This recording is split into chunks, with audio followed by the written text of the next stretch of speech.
By the early 1600s, the Ottoman Empire stood at the height of its power, commanding fear, respect, and strategic influence across three continents. From the gates of Vienna to the shores of the Indian Ocean, the empire dominated key land and sea routes that connected Europe, Asia, and Africa. Its strength did not rely solely on military force. Instead, Ottoman power rested on a combination of disciplined armies, a formidable navy, skilled diplomacy, and a political system capable of managing vast and diverse territories. At its peak, the empire controlled some of the most valuable cities in the world.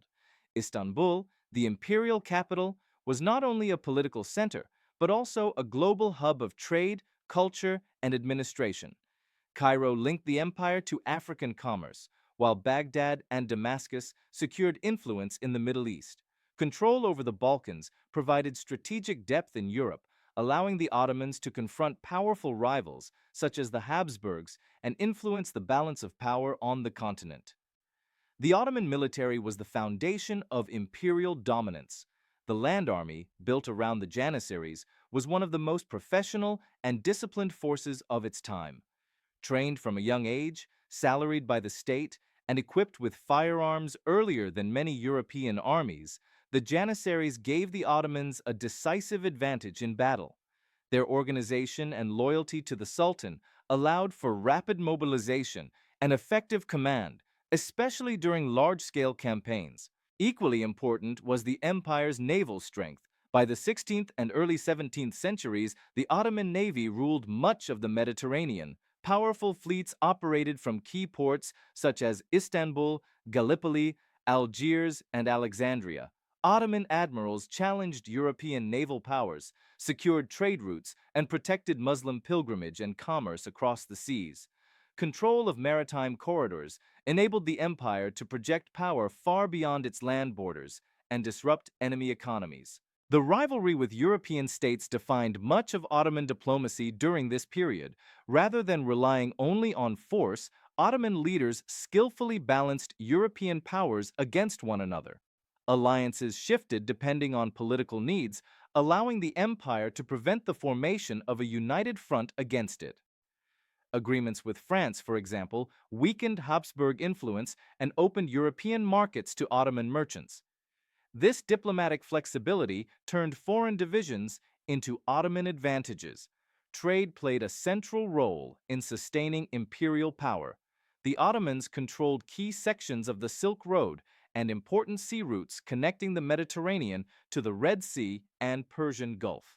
Merchants from Europe, Asia, and Africa passed through Ottoman lands, paying customs duties that filled imperial coffers. The state encouraged commercial activity by maintaining roads, ports, and caravan routes, ensuring a steady flow of revenue and goods. Administrative efficiency also contributed to Ottoman dominance.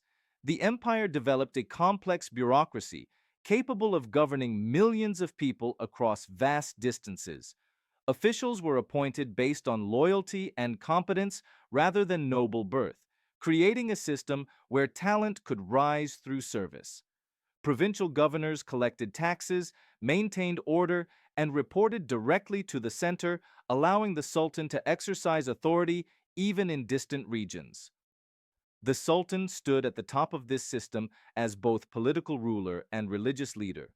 This dual authority strengthened legitimacy at home and abroad. As caliph, the Sultan claimed leadership of the Muslim world, enhancing influence over Islamic territories and populations. At the same time, absolute authority allowed swift decision-making in times of war or crisis, reinforcing the image of unstoppable imperial power. Ottoman legal and social structures further stabilized the empire. Islamic law was combined with imperial decrees to create a flexible legal system capable of adapting to local conditions. Non-Muslim communities were allowed religious autonomy in exchange for loyalty and taxation, reducing resistance and promoting long-term stability. This approach enabled the empire to rule diverse populations without constant rebellion, an achievement few contemporary states could match. Cultural and architectural achievements also reflected Ottoman confidence. Grand mosques, Bridges, schools, and public buildings reshaped cities and demonstrated imperial wealth. These projects were not only symbols of faith, but also tools of governance, providing education, welfare, and infrastructure. The visual presence of imperial architecture reinforced authority and unity across the empire. Despite its strength, the empire faced ongoing challenges even at its peak. Continuous warfare strained resources, and maintaining large armies required immense funding. European states were learning from Ottoman military techniques and modernizing their own forces. Still, during the early 1600s, these pressures had not yet undermined Ottoman supremacy. The empire remained a decisive force in global politics. Internationally, the Ottomans were viewed as both a threat and a necessary partner. European rulers feared Ottoman armies, yet sought trade agreements and alliances. Muslim states respected Ottoman leadership while relying on its protection against rivals.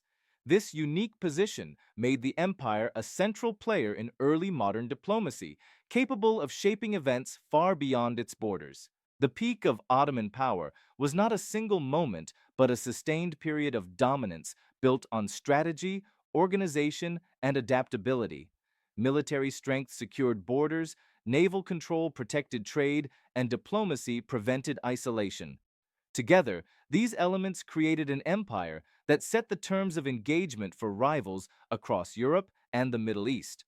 In retrospect, the Ottoman Empire at its height represents one of history's most successful examples of imperial governance. Its ability to balance force with diplomacy allowed it to maintain power for centuries.